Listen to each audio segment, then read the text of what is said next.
오늘의 말씀은 마가복음 10장 13절에서 16절 말씀입니다.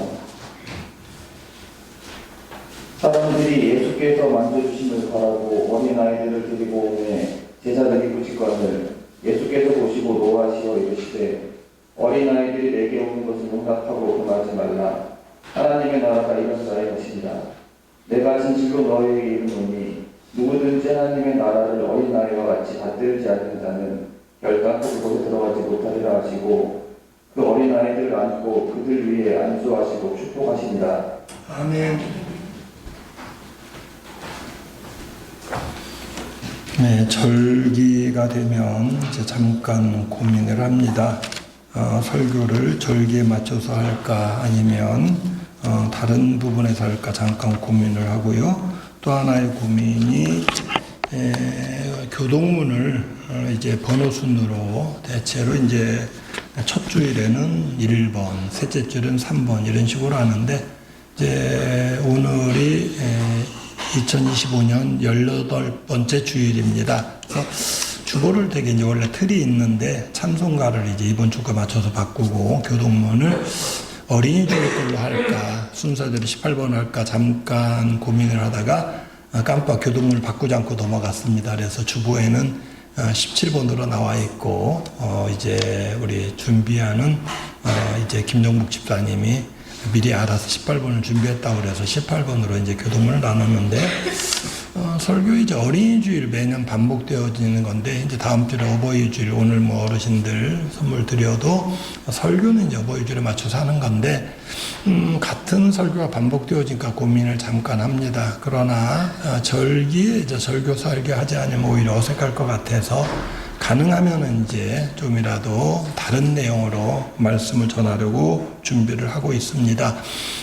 이제 어린이를 예수님께로 데려오는 가운데 이제 예수님께서 말씀하신 게 이제 마태, 마가, 누가 이제 반복적으로 나오는데 똑같이 마가복음에 오늘 본문 10장으로 택했습니다만 9장에 나오고 10장에 나옵니다. 마태복음 18장에 나오고 19장에 나오는데 자 먼저 앞에 나오는 데서는 이제 일종의 실물 교육으로 어린아이를 세우시고 이제 말씀하시는 겁니다. 왜냐하면 이제 예수님이 3년 동안 제자들을 가르치고 이제 예루살렘을 향해 가는 가운데의 분위기가 뭐였냐면 예수님이 왕 되시는 겁니다. 그러니까 뭐 제자들이 예수님 왕이 되면은 누가 제일 높은 자리 차지하느냐 이래가지고 서로 누가 높은 자리 차지하느냐 이제 이런 이야기를 하는 가운데에 마태복음 17장은 이제 우리가 기억하는 게 높은 산에 올라가서 변형된 겁니다. 이제 그리고 내려오신 다음에 18장이 뭐냐면은 서로 누가 높으냐 그런 가운데 직접 예수님께 물어봅니다. 천국에서 누가 높은 자입니까? 라고 물을 때 예수님이 어린아이를 옆에 세우시고 예수님께서 천국은 이런 자의 것이니라는 말씀을 하십니다. 거기에 조금 재밌는 게 뭐냐면 이제 제자들이 질문한 건 누가 큰 자냐? 이게 질문의 핵심은 천국에서 누가 높으냐 이랬는데 예수님 어린아이를 세우시고 누가 높으냐에 대한 대답이 아니라 이런 어린아이처럼 되지 않으면 천국에 들어가지 못한다는 면을 말씀하고 있습니다. 어떻게 보면 동문서답이에요. 그러나 그 말씀의 의미는 누가 높으냐보다 더 중요한 게 뭐냐면 누가 들어갈 수 있느냐 하는 겁니다.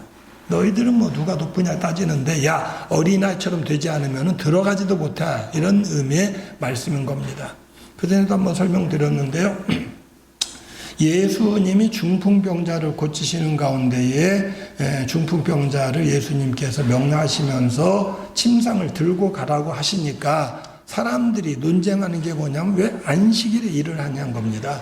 그러니까 예수님이 질문을 합니다. 야 너희 생각에 일어나 걸어가라 하는 말하고 그 다음에 내 죄사함을 받았느니라 하는 말 가운데 어느 것이 쉽겠느냐라고 물으십니다. 자, 사람들이 논쟁한 건 뭐냐면 예수님이 왜 안식일에 일하느냐는 겁니다. 왜요? 예수님이 이게 일어나 걸어가라 하셨거든요. 근데 예수님 엉뚱한 질문을 해요. 어느 것이 쉽겠느냐? 그러니까 그 질문의 의도는 세상 사람들이 생각할 때 뭐가 쉬워? 딱 생각해 보면은요, 뭐가 쉽겠습니까? 물론 우리는 둘 다 어렵겠지만, 엄밀히 말하면은 사람들이 말하기에는요, 내 죄사함을 받았느니라 이게 쉬워요. 왜? 그거는요, 드러난 증거가 없습니다. 죄사함 받았는지 안 받았는지 몰라요. 근데 엄밀히 말하면 그게 더 어려운 겁니다. 왜요? 그거는 하나님만이 할 수 있는 거고, 그 다음에 병 고치는 거는 사실은 이단들도 하고 거짓 선지자도 할 수 있는 겁니다. 그래서 예수님께서 그 말씀을 하신 다음에 뭐냐면은 이제 내 죄사함 받았느니라 말씀하신 다음에 일어나 걸어가라는 말씀을 이제 하신 겁니다. 그러니까 죄사함 받았는지 그까짓 말 누가 못해 이렇게 생각을 했는데 그건 하나님만이 할 수 있는 일인데 일어나 걸어가라 이건 아무것도 아니라는 의미에서 말씀하신 겁니다. 그러니까 우리는 어떤 의미에서는 핵심을 알지 못하고 엉뚱한 것을 따지고 어떻게 보면은 문제 삼고 있는 경우가 있는데 오늘 말씀이 어린아이를 실물 교육을 한 두 번째 사례입니다. 여기서는 이제 예수님께서 누가 큰 자냐 이거 어린아이 세워놓고 말한 게 아니라 사람들이 먼저 예수님께로 어린아이를 데려온 겁니다. 누가 데려오겠습니까? 부모가 데려옵니다. 자, 그 어린아이가 어느 정도인지 모르겠습니다만 아마 우리도 보통 어린이날 그리고 어린이라고 할 때에는 초등학교 다니는 나이 정도를 생각합니다. 이제 어떻게 보면 그 연령대가 제일 억울한 것 같아요. 중학교 1학년부터 고등학교 3학년 학생 때, 청소년 때 왜요? 어른으로 인정해 주지도 않고 어린이날 어떤 면에서는 그냥 어린이라고 선물도 주고 이렇게 과자도 사주고 하는 그 나이대도 아니고 애매하고 억울할 것 같습니다만은 어쨌든 어린아이라고 하면 우리가 보통 생각하는 12살 미만의 이제 초등학생들입니다. 그런 아이들 그리고 걸어 다닐 정도 된 아이들 그러니까 안고 와서 그런 게 아니라 아마 걸어 다니는 아이를 예수님께로 데려온 걸로 보여집니다. 데려온 이유가 뭐겠습니까? 오늘 본문에 보여주는 것처럼 이제 예수께서 만져주심을 바라고 이렇게 되어 있습니다. 만져준다는 게 어떤 뜻입니까? 예수님의 손 얹어서 기도해 주기를 안수해 주기를 복 빌어 주기를 바라는 겁니다. 왜요? 마지막에 보면 16절에 그래서 안고 그들 위에 안수하시고 축복해 주니라 이렇게 되어 있거든요. 요걸 바라고 이제 데려온 겁니다. 그런데 오늘 이것이 어떤 의미에서 이제 또 다른 교육의 교재가 되고 있습니다. 오늘 말씀을 3단계, 3단계로 구분해서 설명드려 갑니다. 첫째는 예수님께서 용납하고 금하지 말라는 말씀을 하셨다는 겁니다. 왜 용납하고 금하지 말라고 그랬느냐? 사람들이 자꾸 이제 막는 겁니다. 누가 막았겠습니까? 제자들이 막는 겁니다. 우리가 성경에 보면 예수님께서 사역하는 가운데 굉장히 바쁘게 사십니다. 그래서 어떤 곳에서는요, 예수님의 식사할 겨를도 없었다고 되어 있습니다. 왜 바빠요? 예수님 사람들 만나면 복음을 전합니다. 사람들이 흩어지면 제자들에게 그 말씀의 뜻을 풀어줍니다. 가르칩니다. 자주 말씀드린 것처럼 예수님께서 천국 복음을 전파하시며 말씀을 가르치며 모든 약한 것들을 고치시더라. 그래서 전도하는 거, 말씀 전하는 거, 그리고 가르치는 거, 교육하는 거, 그 다음에 약한 것들을 고치시는, 봉사하는 거, 이거 세 가지로 예수님의 사역을 구분하고 있는데, 요약하고 있는데, 이제 예수님이 사람들 있을 때마다 말씀을 전하는데 어떤 때는요, 이 말씀 전하는 게 사람들이 진지하게 듣다 보니까 밥 먹을 겨를도 없고 예수님도 식사할 겨를도 없고 대표적인 게 뭐냐면 이제 예수님께서 벳세다 광야에서 5,000명 먹이셨어요. 왜요? 예수님이 말씀 전하는 가운데 사람들이 가지도 않고 그 다음에 이제 해가 저물어 가는 가운데 예수님 보니까 이제 어두워져 가는데 사람들 보내야 되는데 이 사람들이 아침부터 따라와가지고 밥도 못 먹고 있는데 이러다가 다 멀리서 온 사람들인데 그냥 가다 지쳐 쓰러질 것 같다 염려하신 겁니다. 그러니까 결국 뭐예요? 예수님 말씀 전하는데 그만큼 바쁘셨다는 겁니다. 그리고 약한 자들을 보면 그 다음에 예수님께서 병 고쳐주십니다. 그러니까 갈수록 사람들이 많이 옵니다. 왜요? 말씀 들으러 온 사람도 있지만 본인이 아파서나 아니면 가족 중에 아픈 사람이 있어서 고침을 받으려고 예수님께 오는 겁니다. 자, 그런 분주한 예수님한테 엄마들이 또는 아빠들이 속도 모르고 철없이 자기 애기를 데려가지고 예수님 우리 애 좀 안수 좀 해주세요. 제자들이 볼 때는요 답답한 겁니다. 예수님 지금 한가하게 이렇게 만져주고 축도해주고 안수해주고 그럴 시간이 어디 있어. 그러니까 제자들 생각에는 나름대로 예수님을 생각하고 예수님 일정 생각해서 예수님 바쁘니까는 오지 말라는 겁니다. 근데 예수님 뭐라고 그래요? 아이고 제자들이 알아서 일 잘하네 이런 게 아니라 어린아이들이 내게로 오는 것을 용납하고 금하지 말아라 말씀하고 있습니다. 용납하는 건 받아들이는 적극적인 면이고요. 금하지 말라는 것은 어떤 면에서 막지 말라는 어떤 부정적인 것을 어떤 면에서는 막는 그런 말씀입니다. 자, 이 말씀의 의미를 먼저 살펴보려고 합니다. 이제 세상에서는 어린아이들을 단계적으로 금하는 게 있습니다. 요즘 뭐예요? 텔레비전 보는 거 또는 영화를 만드는 거 나름대로 어떤 기준을 정합니다. 우리가 텔레비전이나 무슨 프로를 보려면 12살 이하의 시청을 금합니다. 또는 12살 이하는 이제 부모가 어떤 면에서는 시청 지도하기 원합니다. 그다음에 15세로 구분하는 게 있고요. 18세 또는 19세로 금하는 게 있습니다. 그러니까 그 나이로 구분하는 게 뭐냐면 내용상 혼동되는 게 있는데 이게 어른이 같이 보면서 설명해 주지 않으면은 아이들이 이게 현실인지 아니면은 꾸며낸 이야기인지 구분 못하는 가운데 잘못될 우려가 있어요. 그럴 때는 12세 미만 시청 못하게 하는 겁니다. 그래서 부모가 같이 보지 못할 거면 애들이 뭐 알아서 저거 하는 건 아니고요. 부모가 보니까 저거는 어린애가 봐서는 안 되는 프로인데 옆에 앉아 있어가지고 설명해 주거나 이럴 게 아니라면은 그건 안 돼. 너 보면 안 돼. 그 말하는 겁니다.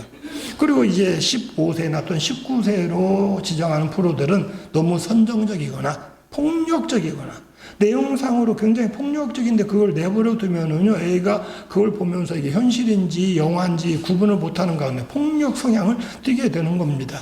그러니까 예전에 그런 사건들이 많이 있었던 게 외국으로 지금은요 인터넷이 발달돼 가지고 유튜브로나 또는 개인이 가지고 있는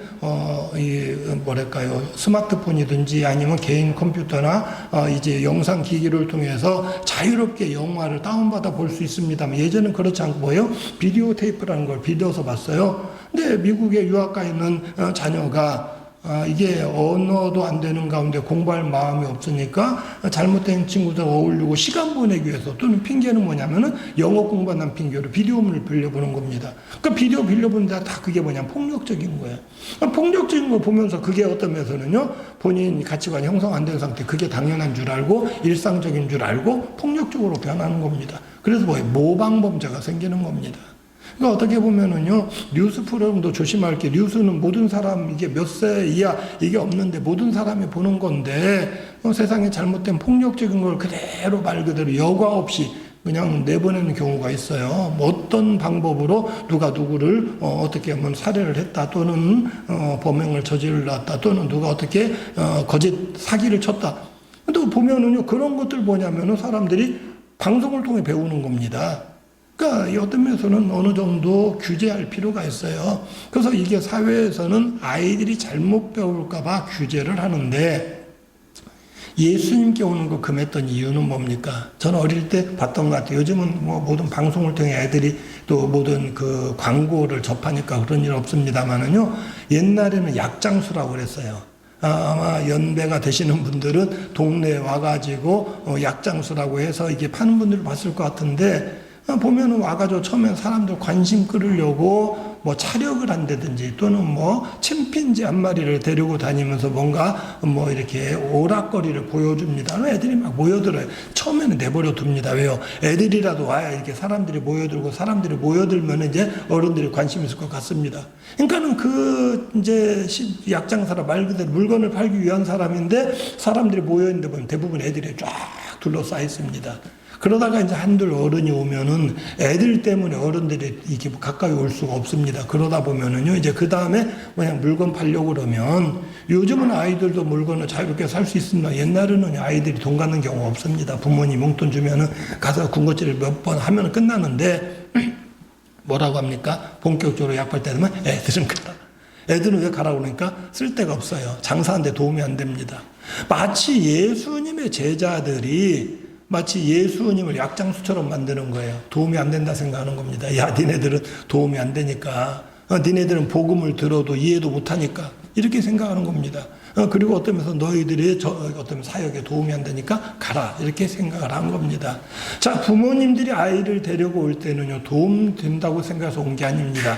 예수님 도움 주려고 온 게 아니라 우리 아이들이 하나님의 복을 받기를 원하는 가운데에 복의 근원이 되신 하나님 그리고 복을 주시는 예수님 이분께 데리고 와서 복 받기를 원하는데 아이들이 필요 없다고 생각을 하고 도움이 안 된다 생각으로 제자들이 못 오게 하면 결국 뭡니까? 복 받을 길을 막아버리는 겁니다.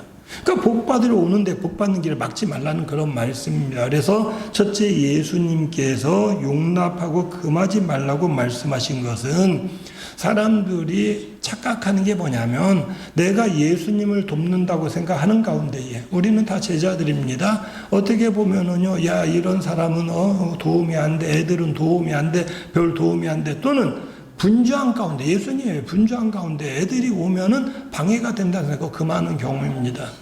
저희 어머니께서 옛날에 해주신 이야기가 있습니다. 저희 아버지가 8남매 가운데 첫째고요. 저희 아버지 동생들이 이제 아버지하고 나이 차이가 많이 납니다. 할머니가 교회 다니셨기 때문에 당연히 이제 교회에 어머니 말씀 따라서 아버지 동생들이 쭉 다녔어요. 그러는데 되게 그런 게 어릴 때는 개구장입니다.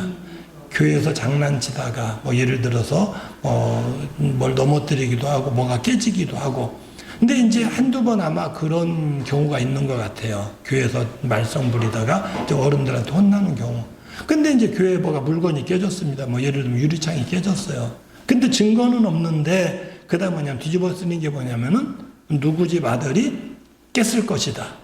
그러니까는 그 어린애는 그때 어릴 때인데 억울한 겁니다. 나는 그러지 않았는데 뒤집어 씌운다. 모든 걸 나한테로 넘긴다. 이러니까는 어떤 면에서는요, 자기는 장난을 치지만 교회에서 개구장이로 놀지만 그래도 교회는 이제 인정해주고 용납해주고 용서해주는 줄 알았는데 오히려 하지 않은 것까지 했다고 그러니까는 나 교회 안 나간다. 저희 어머니 말씀에 의하면 그리고 나서 교회 안 다녔다는 청년 때 교회 안 다녔어요. 그러다가 나중에 오히려 결혼하고 다시 신앙생활하고 나중에 이제 교회 장로 직분까지 받았는데요. 어머니가 이제 제가 목회를 그러니까 신학을 하게 되니까는 그런 말씀 가끔 하시는 겁니다. 야, 교회가 애들 장난꾸러기라고 애들 뭐 야단치면은 애들이 교회에서 멀어진다. 어떤 면에서는 그게 어떤 큰 도움이 된 것 같아요. 교회가 할 일은 뭐냐면은요, 애들 장난쳐도 용납하는 겁니다. 그러니까 무조건 뭐 교회 뭐 세상 말로 못된 짓 해도 용납한다는 그런 의미가 아니라 아이들이 마음껏 와서 이 교회가 편안한 것이고 교회라는 곳이 그래도 사랑이 있는 곳이란 거를 아이들이 이해를 해야 아이들이 신앙 안에서 자랄 수 있는 겁니다. 그런데 사람들은 둘 중에 하나예요. 이익이 안 된다는 생각에 또 하나는 귀찮다는 거. 내가 바빠 죽겠는데 내가 분주한 가운데에 얘네들이 무슨 도움이 이렇게 생각을 하기 때문에 자기도 모르는 사이에 아이들을 금하는 경우가 있는데 주님은 아이들이 하나님 앞에 나오는 것을 용납하고 금하지 말라고 분명하게 말씀하고 있습니다. 용납이라는 것은 있는 그대로 받아들이는 것이고요. 금한다는 건 제지하는 것인데 제지하지 말라는 말씀입니다. 우리가 어떻게 용납합니까? 말로써 용납을 합니다. 어떻게 금하지 않습니까? 말로써 하는 겁니다. 말로 자기도 모르게 이거 하지 마, 저거 하지 마, 이거는 안 돼, 저건 안 돼. 이게 금하는 건데 아이들이 교회에서 어떤 행동하는 가운데 제가 사실은 돌아보면 자주 그런 것 같아요. 그거 하지 마, 그거 안 돼. 근데 사실은 내가 금하는 것 가운데에 별것도 아닌데 오히려 아이들에게 상처를 주거나 아이들을 어떤 그 마음껏 뛰놀 수 있거나 마음껏 행동하는 데 있어서 제지하는 것이 없는가 하는 면에서 살펴야 할 것이 용납하고 금하지 말라는 그런 말씀입니다. 우리가 말로는 하지 아니하지만 때로는 행동으로서 금하는 경우가 있어요.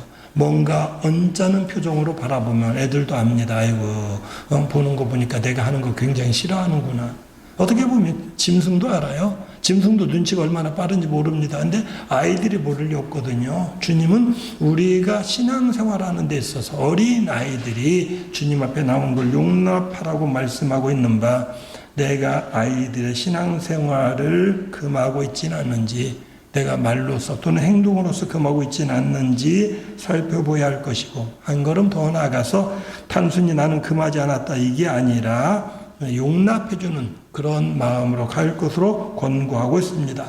두 번째로 같은 의미가 되겠습니다만 용납하고 금하지 말라는 말씀이 교회의 사명을 이야기하는 겁니다. 이제 진실로 너희에게 이르노니 하나님 나라를 어린아이 같이 받들지 않는 자는 결단코 그것에 들어가지 못하느니라 말씀하고 있습니다. 자, 예수님께 받기를 원하는 가운데, 안수해 주기를 원하는 가운데, 만져주기를 원하는 가운데 데려왔다는 것은 예수님이 복을 주시는 분이라고 믿고 있는 겁니다. 예수님이 안수해 주면, 복을 빌어주면 그 복이 임할 것이라고 생각을 하는데요. 엄밀히 말하면 그 복은 뭡니까? 천국 백성이 되는 것이고 천국의 복을 누리는 것입니다. 자, 이 어린아이들은 스스로 나오지 못하는 이였던 것으로 보입니다. 그러니까 물론 어떤 경우에 보면 아이들이 자발적으로 예수님 앞에 나와서 앉아있는 경우도 있습니다만은 아이 때에는 먼저 깨닫고 나오는 경우가 드뭅니다. 그래서 대개 어른의 손에 이끌려 나옵니다. 누가 이끌어줘야 됩니까? 부모가 이끌어줘야 됩니다. 내 아이들이 신앙생활을 할 수 있도록 이끌어줘야 되는데, 이제 아이들이 어떤 면에서는 신앙을 받아들임으로 이제 천국을 소유하는 가운데 영원한 하나님의 나라 백성이 될 수가 있습니다. 그런데 내가 아이를 자유롭게 한다고 생각을 해서 용납하고 금하지 않는다는 게 세상적인 것이 되면 안 됩니다. 무슨 말이냐 하면 아이가 컴퓨터 게임에 빠져서 또는 아이가 세상 놀이에 빠져서 어떤 면에서는 교회 나갈 줄 모릅니다. 예배 드릴 줄 모릅니다. 그럴 때에 아유 내가 애 간섭하지 말아야지 내버려 두면 점점 세상으로 나아갑니다. 물론 요즘 보면 아이들이 게임하는 거 무조건 금해서는 안 되는 것 같아요. 왜냐하면 아이들도 대화를 하는 가운데에 게임을 한 가운데에 그것이 자기들이 학교에서 주된 대화의 소재가 될 수 있습니다. 그러니까 저도 어떤 때는 이제 모든 글들을 읽다 보면은 무슨 말인지 몰라서 이렇게 찾아보면은 그게 컴퓨터 용어인 경우가 있어요. 컴퓨터상에 무슨 게임의 주인공 이름인 경우도 있고 어떤 그런 과정에 대한 이름인 경우, 아, 이런 거구나. 그때 느껴지는 게 뭐냐면 아이들이 게임을 전혀 안 하면은 애들 대화 가운데 서로 대화가 안 되겠구나. 그러니까 부모가 무조건 그만한 게 아니에요. 아이들이 다른 친구들하고 대화하려면은 용납을 하는 겁니다. 그것도요. 그러나 문제는 뭐냐면 프로 게이머가 되는 경우가 아니라면 게임에 빠져가지고 하루 종일 게임에 시간을 보낸다면 어떤 의미에서는 그 아이의 인생을 망칠 수가 있습니다. 그래서 대개 부모가 게임 너무 하지 말아라, 거기에 시간 너무 쓰지 말아라, 그래서 적당히 그냥 스트레스 푸는 정도로 자기가 그냥 친구들과 어울리기도 아는 정도로 한다면 어느 정도 시간을 정해주고 이제 거기에 어떤 빠지지 못하도록 하는 겁니다. 그런데 아이들이 세상적으로 노는데 급해가지고 뭐 원하는 대로 다 해주다 보니까 주일날 하나님 앞에 나와서 예배드릴 시간에도 컴퓨터 앞에 앉아가지고 게임만 하고 있다면은 그건 아닙니다. 주님이 원하시는 것은 이제 금하지 말고 용납하라. 용납하고 금하지 말라는 것은 뭐에 대한 이야기입니까? 주님 앞에 나오는 데 있어서입니다. 그러니까 주님 앞에 나오는 데 있어서 용납하고 금하지 않는다는 것은 주님 앞에 나오는 것을 금하지 말아야 되는데 세상적으로는 금하지 않으면서 내버려 두다 보니까 주님 앞에 나오는 걸 멀리하는 경우가 있습니다. 우리가 해야 할 일은 어떻게 보면 주님 앞에 나올 수 있는 길을 열어주는 겁니다. 하나님 앞에 나와 예배할 수 있도록 하나님을 이제 영접할 수 있도록 또 예수님을 믿을 수 있도록 내가 길을 열어줘야 되는데 내가 가능하면은 어떻게 하는 것이 이제 내 자녀가 또는 내 주변에 있는 아이들이 주님 앞에 나올 수 있는가 하는 면에서 내가 생각하는 건데 내 스스로도 마치 예수님의 제자들처럼 주님 앞에 나오는 것이 도움이 안 된다 생각하면 내가 그만하는 게 됩니다. 어떤 겁니까? 되게 이 학년이 높아지면 아이들이 시간이 쫓깁니다. 이제 게임하는 시간을 줄이고 그 다음에 공부하라고 그래도 이제 공부하는 시간에 쫓기다 보니까는 자기도 모르는 사이에 신앙생활하는 것마저도 내가 그만하는 경우가 있습니다.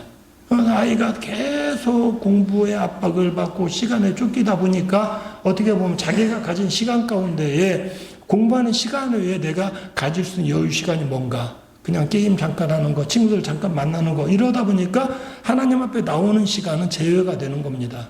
내가 시간이 없는데 공부한 시간 말고 잠깐 시간 있는 거 잠깐 게임하거나 아니면 친구들 만나거나 이래야 되는데 그렇게 생각하니까 주님 앞에 나오는 시간이 없어지는 겁니다. 우리가 해야 할 일은 그런 가운데서도 내가 어떻게 지혜롭게 판단할 것인가. 부모 생각에도 아이가 어떤 면에서는 교회 와서 예배 시간에 참여하는 거 이게 실질적인 도움이 안 된다고 생각을 하면은 어떤 의미에서는요 그거 자체가 아이를 금하는 게 되는 겁니다. 제가 학교 다닐 때 늘 갈등했던 게 뭐냐면요. 부모님들이 이제 교회는 보내줍니다. 믿는 부모들일 경우에. 친구들이 이제 믿는 부모님 친구가 많이 있었는데, 그러면 되게 뭐냐면 아이들이 나와가지고 예배를 드리면 그래도 오랜만에 일주일에 만에 한 번 만나니까 만나서 잠깐이라도 얘기하고 싶은 거예요. 그래가지고 주일 낮 예배, 저희 때는 학생 예배, 일부 예배, 어른들하고 같이 드린 예배가 학생 예배였습니다. 9시 예배 드리면 10시에 끝나면은 그 다음에 바로 집에 가는 게 아니라 또 지금처럼 뭐 카페 가서 이야기하는 것도 아니고 아이들이 이제 길에 걸어가면서, 저희는 합정동 서교동인데 합정동 절두산 성당이라고 있는데 거기까지 서로 걸어가면서 이야기하고 한강 바라보면서 이야기하고. 그럼 어떤 때는 좀 길어집니다. 언제까지요? 부모님이 11시 예배 끝나고 12시 넘어 집에 가는 데까지 안 돌아온 경우가 있습니다. 그러면 이제 금방 난리가 납니다. 지금 고등학교 2학년인데 공부할 시기에 왜 주일날 예배만 드리고 와야지 이렇게 오래 있었느냐. 그런 뭐냐면 이제 부담이 되는 겁니다. 근데 그러면 어떤 의미에서는 물론 우리들 스스로가, 제 스스로도, 아이들 스스로도 내가 가능하면은 이 시간을 전략하고 해야지라고 하지만 교회 갔다가 와서 욕먹고 나고 야단맞고 그러면은요, 스스로가 위축돼요. 그러다 보면, 내가 교회 가가지고 욕먹는다. 아이들 생각이 뭐냐면은, 내가 시간을 많이 썼기 때문에 야단맞았다 생각하는 게 아니라, 내가 교회 갔다가 야단맞았다 생각을 하는 겁니다. 아니나 다를까. 그러면 그 다음 주에는 그 친구를 못 나오는 겁니다. 그러니까 우리들이 생각할 때에 내가 용납한다고 금하지 않는다고 하면서도 내 스스로도 우리 자녀가 천국을 소유하고 천국 백성이 되는 데 있어서 하는 행동들, 교회에서 예배 드리는 것은 허용하는데 다른 것들은 방해가 된다 생각하고 금하는 경우가 있습니다. 어떤 경우는 저희 때는 그랬는데요. 주일 예배 가지고는 학생들이 이제 뭔가 행사하는 게 안 되니까 토요일 날 또 학생들 모입니다. 그래서 학생부 잠깐 예배 드리고 여러 가지 행사를 합니다. 그러다 보면 이제 또 역시 마찬가지인 게 주일 예배는 나가도 학생부는 나가지 말아라. 이런 경우들이 있습니다. 자, 우리가 하는 행동이 교회의 사명이 무엇인가를 생각해야 되는데, 엄밀히 말하면 세상에서 소위 말하면 스트레스 받고 힘들었던 아이들이 교회에 와서 예배 드리는 가운데 또는 신앙 안에서 교제하는 가운데에 씻어내는 겁니다. 그리고 하나님의 은혜를 경험하는 겁니다. 사실은 그런 프로그램들을 통해서 학생 때에 아이들이 교회에서 다른 프로그램 통해서 은혜 받고 또 영적으로 성숙해지는 그런 경우가 있는데, 나도 모르는 사이에 신앙생활 외에, 예배 외에는 이것도 역시 방해가 된다고 생각을 하고 용납하지 않냐고 금하는 그런 경우들이 있는데, 우리들 각자가 주님 앞에 나와 예배하는 어린아이들을 막지는 않는지 살펴야 할 것으로 말씀하고 있는 바, 단순히 제자들처럼 어떤 교회 안에서 타인을 용납하지 못하고 금하고 있지는 않은지 살펴볼 뿐만 아니라 내 스스로가 우리의 자녀들을 이제 하나님 나라 백성으로서 믿음이 성장해야 되는데 용납하지 못하고 금하지 않는지 살펴야 할 것으로 말씀하고 있습니다. 그래서 예수님께서 이렇게 말씀하십니다. 하나님 나라를 어린아이와 같이 받들지 않는 자는 결단코 그것에 들어가지 못하리라. 이렇게 말씀하고 있습니다. 어린아이와 같지 아니하면, 오늘 제목으로 잡았습니다만 제대로 말한다면 어린아이와 같이 받들지 아니하면, 이런 말씀입니다. 어린아이가 하나님 나라를 어떻게 받듭니까? 이 말은요, 받든다는 거는 엄밀히 말하면 자기를 낮추고 어떤 면에서는 높여드린 것을 말하는 겁니다. 어린아이들이요, 때로는 애들이 스스로를 모르는 가운데에 교만한 것처럼 보이는 경우가 있습니다. 아이들은 뭐냐면은 안 해본 것을 할 줄 안다고 생각을 해요. 어른은 생각이 다릅니다. 어른들은요, 안 해본 것은 내가 안 했기 때문에 못한다고 생각을 합니다. 근데 어린아이들은요, 안 해본 것은 자기가 하면 할 것 같아요. 할 줄 안다고 이야기를 합니다. 그런데 교만이 아니고요, 어린아이들은 다 일단 인정하는 게 뭐냐면 어른은 나보다 낫다고 생각을 합니다. 선생님은 나보다 아는 게 많다고 생각을 합니다. 나는 못해도 부모님 할 줄 안다고 생각을 합니다. 어린아이들은 항상 나보단 저 사람이 잘해요. 어른들이, 선생님이. 어떤 면에서는 어린아이들은 자기를 낮추고 어떤 면에서 어른들을 인정해주고 있는데, 예수님 말씀은 어린아이들처럼 받들지 않는 자, 뭘 받드는 겁니까? 하나님 나라를 받드는 겁니다. 자, 예수님께서 선포하신 게 뭡니까? 하나님 나라입니다. 유대인들 생각하는 하나님 나라는 이 땅에 있는 게 아니라 사실은 보이지 않는 다른 곳에 있습니다. 그러니까 그 하나님 나라를 받드는 마음이 뭐냐면은 하나님 나라는 알지는 못하지만 사모하는 마음입니다. 하나님 나라를 마치 다 알고 있는 것처럼, 세상에 그만한 자들이 다 알고 있는 것처럼 교회에 나오지 않으면서도 성경을 좀 많이 읽었습니다. 어떤 의미에서는 믿는 자들을 비판을 합니다. 내가 성경을 아는데, 내가 성경 읽어봤는데, 그러면서 오히려 비판을 하는데요. 그런 사람도 오히려 하나님 나라를 소유하지 못합니다. 어린아이들은 뭐냐면요, 자기는 모른다고 생각을 하는 가운데에 말씀을 전하는 대로, 증거되는 대로 그대로 받아들입니다.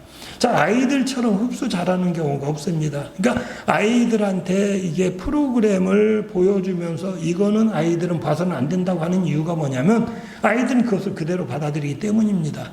아이들이 혼동하는 가운데 이게 거짓말인지 만들어내는 이야기인지 가상해석인지 깨닫지를 못하는 겁니다. 이게 좀 나이가 올라갈수록 이게 구분이 가능해지는데, 되게 제가 그 전에 이게 심리학 잠깐 배우는 과정에 들었던 게 뭐냐면요, 3살, 4살 이하의 어린애들한테 이야기를 듣는 가운데 거짓말한다고 야단치지 말라는 겁니다. 애가 뭐 이야기를 하는데 그럴듯하게 이야기를 하니까 엄마가 하는 말이 거짓말하지 마 그러는데요, 애가 거짓말하는 게 아니라 꿈을 꿨어요. 꿈을 꾸고 일어났는데 이게 꿈인지 생신지 구분을 못하는 거예요. 그래가지고 자기가 꿈꾼 거를 현실처럼 이야기를 하는 겁니다. 근데 그런 나이에 어떻게 보면 좀 더 큰 아이들도 마찬가지인데 가상으로 일어난 일을 그럴듯하게 만들어 놓는데 그게 현실인 줄 알면은 문제가 되는 겁니다. 유치부 아이들은 뭡니까? 유치원에 다닐 정도 나이 애들은 슈퍼맨 그런 걸 보면은요, 그게 현실인지 가상인지 모르고 그냥 망토 하나만 두르면 뛰어내려도 되는 줄 알고 그 고자기 둘러쓰고 장독대에서 뛰어내리는 겁니다. 왜요? 구분을 못하니까. 그러니까 어떤 어른들이 현실이 뭔지 그게 이게 가상적 이야기인지를 지도를 해주는데, 하나님 나라에 대해서 복음을 전할 때 아이들은 그대로 받아들입니다. 그대로 받아들여요. 그러니까 쉽게 오히려 복음을 믿게 되는 거고 천국을 소유할 수 있게 되는 바, 예수님 말씀이 어린아이와 같이 받들지 않는 자는 어린아이처럼 그것을 용납하지 아니하면 결단코 천국에 들어갈 수 없다라고 말씀하고 있습니다. 이 말이 뭐냐면 어린아이를 복 주시는 가운데에, 복 빌어 주시는 가운데에 어른들이 오히려 배워야 할 것으로 말씀하고 있습니다. 우리는 하나님의 말씀을 듣는 가운데 내 스스로 판단을 합니다. 어떻게 판단합니까? 내게 좀 도움이 되는 것 같은 말씀은 내가 용납을 하고, 그 다음에 내가 들어보니까 나오고 아무런 상관이 없는 말씀은 어떤 면에서 흘러버리고, 그 다음에 이거는 듣는 가운데 내가 거스르는 말은 어떤 면에서는 용납하지 않는 겁니다. 어린아이는 그렇지 않습니다. 그대로 받아들입니다. 그래서 예수님 말씀이 어린아이처럼 용납하지 아니하면 천국에 들어가지 못한다라고 말씀하고 있는 바, 오히려 아이를 통해서 우리가 어떻게 신앙생활을 할지를 말씀하고 있는 바, 어린이주의를 맞아 어린아이처럼 겸손히 하나님의 모든 말씀을 그대로 받아들이는 가운데에 천국 백성으로서 주님의 은혜를 누리시되, 마지막 주님 말씀은 16절에 그냥 단순히 교훈하고 끝나는 것이 아니라 어린아이들을 안고 그들 위해 안수하시고 축복해 주셨는데, 이 말씀은 우리가 어린아이처럼 순전한 마음으로 주 앞에 나올 때에 오늘도 주님은 나를 안아주시되 슬픈 탄식인 우리의 모든 탄식을 들으시고 위로해 주실 뿐만 아니라 우리를 친히 안수해 주시고 복비려 주신 분이라는 것을 기억하시면서 어린이 주일을 맞아 우리 주변에 내 자녀, 내 자손들 하나님 복받도록 이끌어 주시는 그런 부모도 이제 조상들이 되시고, 또 더 나아가서 내가 어린아이처럼 순전한 가운데 주님 복을 누릴 수 있는 우리 모든 성도님들이 되시기를 주님의 이름으로 부탁을 드립니다. 어린이 주일을 맞아 어린아이와 같이 천국을 받들지 아니하면 결단코 그곳에 들어갈 수 없다는 말씀의 의미를 다시 한번 돌아보게 하시오니 감사함을 드립니다. 하나님의 말씀을 들을 때에 어린아이처럼 순전한 마음으로 용납하며 받아들이게 하시고 나를 안아주시고 복 빌어주신 주님의 은혜를 누리게 하여 주시옵소서. 예수님의 이름으로 기도드리옵나이다. 아멘. 자리에서